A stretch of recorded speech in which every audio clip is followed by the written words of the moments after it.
Kwa mara nyingine tena, mtazamaji wa Zone Media, ni kukaribishe ili tuweze kujuzana yote ambayo yanajiri katika uga wa kimataifa siku hii ya leo. Hatimaye China imeitaka Marekani iweke kipaumbele cha haraka cha kumwachilia rais wa Venezuela Nicolas Maduro na mkewe ambao wanadaiwa kuwa wamekamatwa kwa nguvu za Marekani mjini Caracas, Venezuela na kusafirishwa hadi Marekani. Taarifa ya Wizara ya Mambo ya Nje ya China ilisema kuwa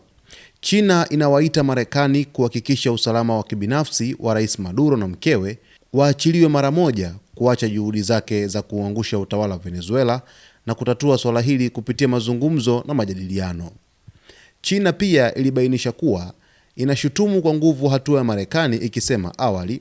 tumezidi kushtushwa na kuikashifu vikali hatua ya wazi ya Marekani ya kutumia nguvu dhidi ya taifa huru. Taarifa hii inakuja wakati ambapo hali ya kisiasa na kidiplomasia inazidi kuwa tete baada ya taarifa za wanajeshi wa Marekani walichukua hatua za ghafla kumkamata Maduro na mkewe kutoka mji mkuu wa Caracas nchini Venezuela. China imekuwa mstari wa mbele katika kusisitiza heshima kwa uhuru wa usalama wa mataifa na inasisitiza kuwa suluhisho la changamoto za kisiasa linapaswa kupatikana kupitia mazungumzo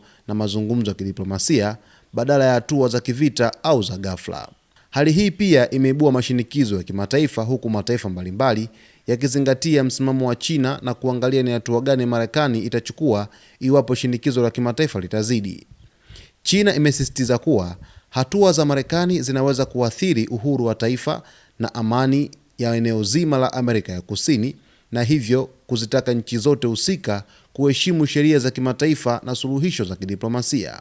Tukio hili limezidisha mvutano uliopo kati ya Marekani na Venezuela, huku mataifa mengine yakifuatilia kwa karibu hatua zinazochukuliwa na Washington.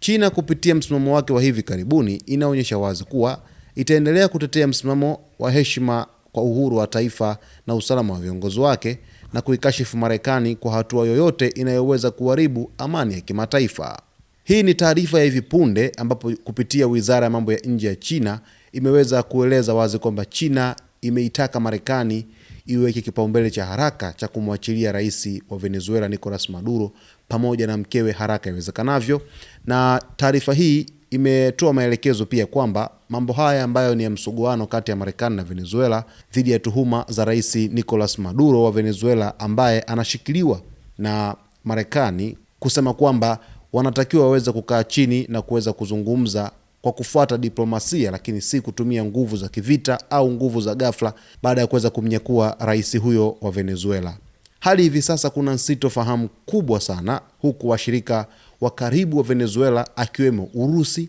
pamoja na China tayari wamekwisha laani, lakini China amekwenda mbele zaidi kwa kutaka kwamba rais Nicolas Maduro pamoja na mkewe waweze kuachiwa mara moja kupitia taarifa ambayo kwa jinsi ambavyo inaeleza. Sasa mtazamaji, tutakuletea taarifa zote leo hii,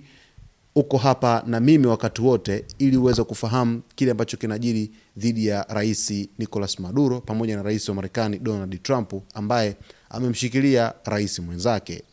Usisahau kusubscribe, kulike, kucomment pamoja na kushare.